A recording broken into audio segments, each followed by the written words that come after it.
Imaginez que du jour au lendemain, vous assistez à l'effondrement de notre civilisation. Les causes peuvent être diverses. Effondrement économique, apparition d'une pandémie, catastrophe naturelle, et j'en passe et des meilleures. Des raisons différentes, mais toutes probables. La question que je vous pose alors est: quel sera votre premier réflexe? Et je vous parle sérieusement, ne vous imaginez pas dans un film, réfléchissez de manière réaliste et posez-vous honnêtement cette question. Quel sera votre premier réflexe? La toute première chose que vous aurez envie de faire. Aristote disait: l'homme est un animal social. Donc, il est fort à parier que votre première envie, si vous vous sentez en danger, sera celle de vous entourer. Mais n'oubliez pas également que, comme disait Hobbes, l'homme est un loup pour l'homme. Former un groupe de survie peut être un atout considérable, mais peut également être un danger notable si votre groupe n'est pas formé par les bonnes personnes. C'est pour cette raison qu'aujourd'hui, on va voir comment former un groupe de survie.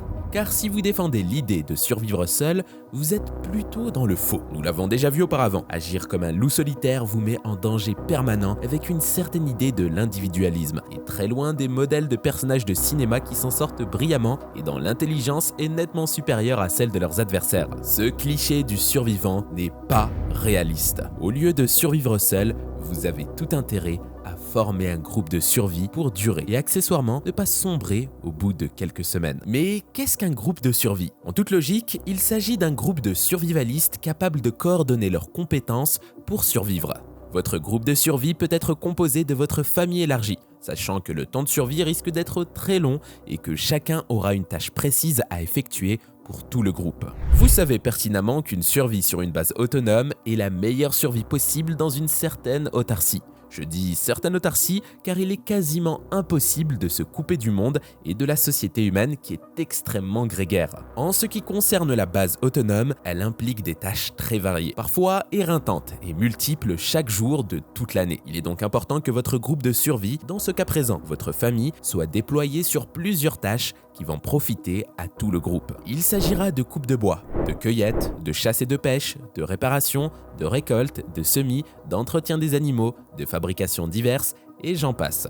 Bref, vous ne pouvez pas tout faire tout seul, vous devez vous faire aider. Il s'agit de bien monter son groupe avec des membres efficaces et utiles. D'où notre prochaine question: comment trouver des membres? C'est à vous de monter votre groupe de survie selon les affinités que vous avez autour de vous. Vous avez bien un ami chasseur, un ami électricien ou toute autre compétence et vous verriez bien une survie commune avec eux. Surtout si tuer un animal pour le découper avant de le cuire ne vous dit rien, alors que le manger fait partie de vos objectifs. Pour collecter des membres intéressants dans votre groupe de survie, faites un tour sur les réseaux sociaux des survivalistes de votre région pour proposer de vous rejoindre. Il est évident que si vous montez un groupe de survie, il faut déjà être d'accord sur la façon dont vous allez survivre post-effondrement. Et quand je dis sur la façon dont vous allez survivre, il y a deux modèles dominants. La vie de nomade, autrement dit, celle qui consiste à aller chercher les ressources avec votre équipe en vous déplaçant très régulièrement, ou celle de la base autonome, qui consiste à créer sa propre base qui sera capable de produire toutes les ressources de première nécessité. Si vous voulez monter votre groupe, c'est que vous avez des hectares à proposer sur lesquels les compétences seront utiles. Si vous vivez en appartement ou sur un terrain restreint, vous allez plutôt intégrer un groupe sans en être le chef. Veillez aussi à choisir vos membres de groupe selon leur personnalité. Vous ne pouvez pas tolérer un autre chef dans le groupe. Quelles sont les compétences dont vous avez besoin? Justement, vous n'avez pas besoin d'un chef,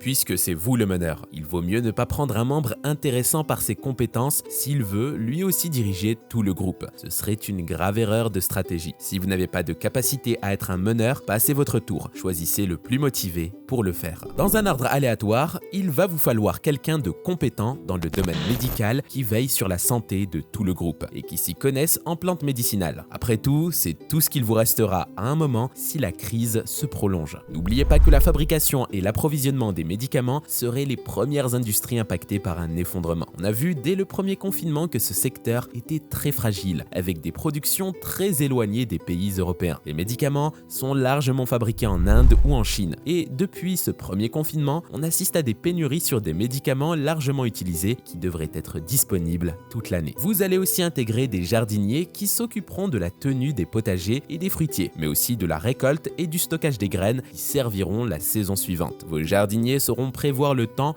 à la manière des anciens, c'est-à-dire en observant les insectes, le sens du vent, les nuages. Ils sauront aussi conserver les aliments avec différentes méthodes comme la stérilisation, le séchage, le saumurage. Dans vos membres, vous aurez votre bras droit qui s'occupera de la logistique de la base autonome. Il fera le tour de l'état des stocks de nourriture et d'eau et il sera constamment au courant des niveaux de consommation de ceux-ci. Il fera de même pour les stocks de bois ou de tissus ou tout autre produit de stockage. Vous ferez de votre bras droit la personne en laquelle vous avez le plus confiance. L'indispensable chasseur, surtout si vous ne l'êtes pas, fera partie de votre groupe. Comme il vaut mieux chasser à deux, vous choisirez deux profils de ce type, capables de pêcher, chasser et poser des pièges efficaces. La forêt n'aura aucun secret pour eux. Les soldats. Il s'agit de défendre la base et la communauté.